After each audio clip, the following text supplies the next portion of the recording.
Setelah pagar laut misterius muncul di Tangerang, nelayan juga menemukan pagar laut di pesisir utara Kabupaten Bekasi, Jawa Barat. Nelayan saudara sempat protes kepada sejumlah petugas yang sedang mengerjakan proyek pagar laut ini. Kan pasti ada pelaksananya. Pasti ada pelaksanaannya, Pak. Siapa? Nelayan menyebut proyek pagar laut di Bekasi sudah berjalan sekitar 6 bulan. Sejumlah alat berat juga sering terlihat beroperasi di kawasan ini.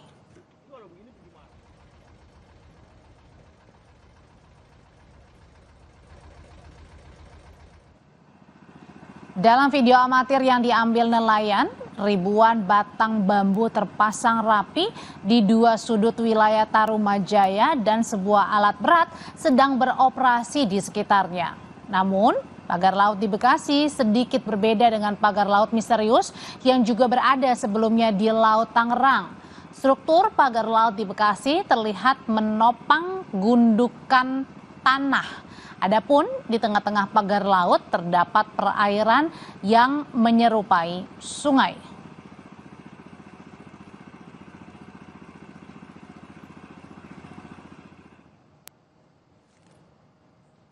Dari gambar yang kami dapatkan, proyek pagar laut di Bekasi ini membentuk garis panjang menyerupai tanggul yang kini panjangnya mencapai 8 km. Hari ini di lokasi proyek pagar laut Bekasi juga terlihat 3 alat berat yang aktif beroperasi.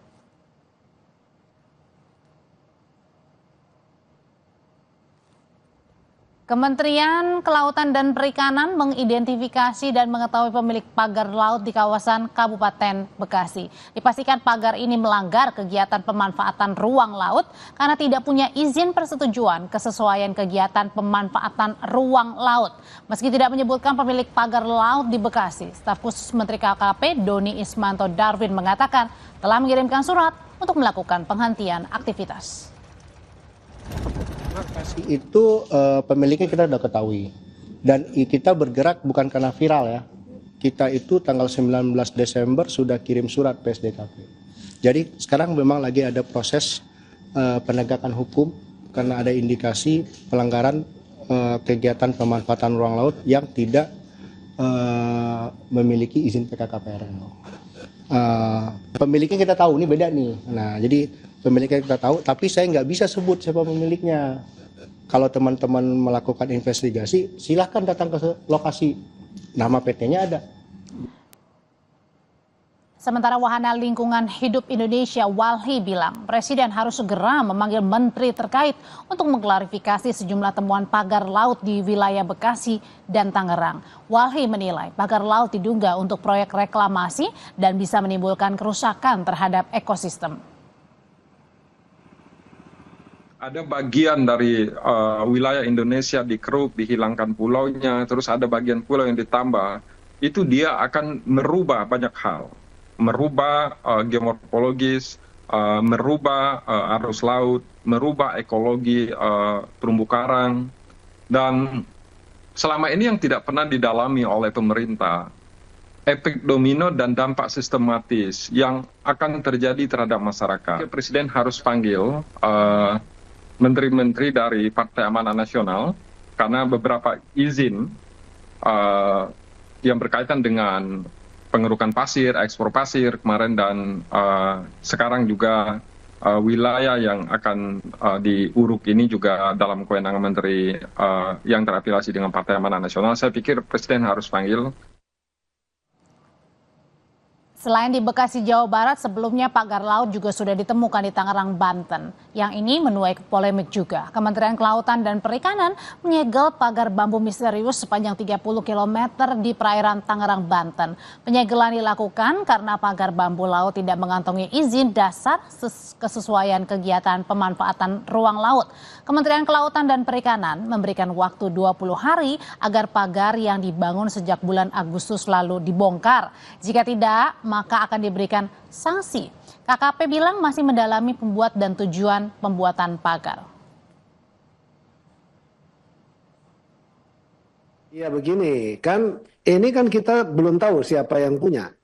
kan begitu. Prosedurnya harus kita teliti, kita kita telusuri, kita tanya dulu siapa yang punya. Karena gitu harus kita segel dulu, tidak bisa langsung main cabut, kan nggak boleh. Karena ini kita lakukan denda administratif, dan tentu harus pengembalian seperti semula, seperti kita minta kepada yang bersangkutan untuk kemudian membongkarnya, begitu.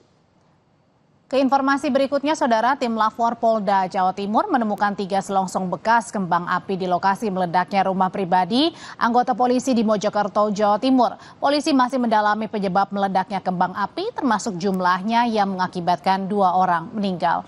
Selain menemukan 3 selongsong bekas kembang api yang telah terbakar, tim Lafor juga menemukan bekas bahan peledak low eksplosif di pintu kamar rumah. Polisi masih akan meneliti lebih lanjut di laboratorium serta memeriksa anggota polisi pemilik kembang api serta peruntukannya.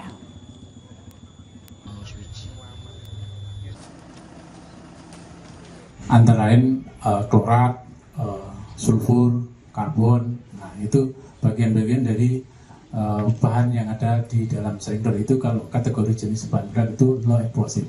Low explosive ini sifatnya sangat sensitif. Jadi sangat rentan terhadap panas. Jadi kalau kena panas yang sungguh cukup tinggi atau kena getaran atau benturan, dia akan dapat mudah meledak dengan sendirinya. Jadi itu berapa banyak Pak Erik? Itu masih kita sedikit kalau masalah jumlahnya. Terima kasih. Polres Mojokerto juga sudah melimpahkan kasus meledaknya rumah anggota polisi di Mojokerto, Aibda Maryudi, kepada Ditreskrim Polda Jawa Timur. Polres Mojokerto melimpahkan kasus ini kepada Ditreskrim Polda Jawa Timur dan Bidang Propam Polda Jawa Timur untuk meneliti lebih lanjut terkait dugaan kasus pelanggaran kode etik. Polri tidak pandang bulu dalam melakukan penegakan hukum. Kalau itu memang terbukti kelalaian anggota Polri, kami akan tindak tegas, baik itu secara peradilan umum ataupun kode etik profesi Polri. Demikian rekan-rekan. Oke, status saudara M. Status saudara M sekarang, saat sekarang saya sampaikan ke jenengan, aslinya pada saat perkara ini kami limpahkan, saudara M statusnya masih sebagai saksi. Untuk lebih kejelasan terhadap penanganan perkara ini, domain penanganan perkara ini ada di Ditreskrim Polda Jawa Timur. Rumah Aibda Maryudi di perumahan Lawang Asri, Mojokerto meledak saat pemilik rumah sedang berpergian. Ledakan menyebabkan 2 tetangga Aibda Maryudi yang rumahnya bersebelahan meninggal dunia akibat reruntuhan. Salah satu korban adalah anak berusia 2 tahun.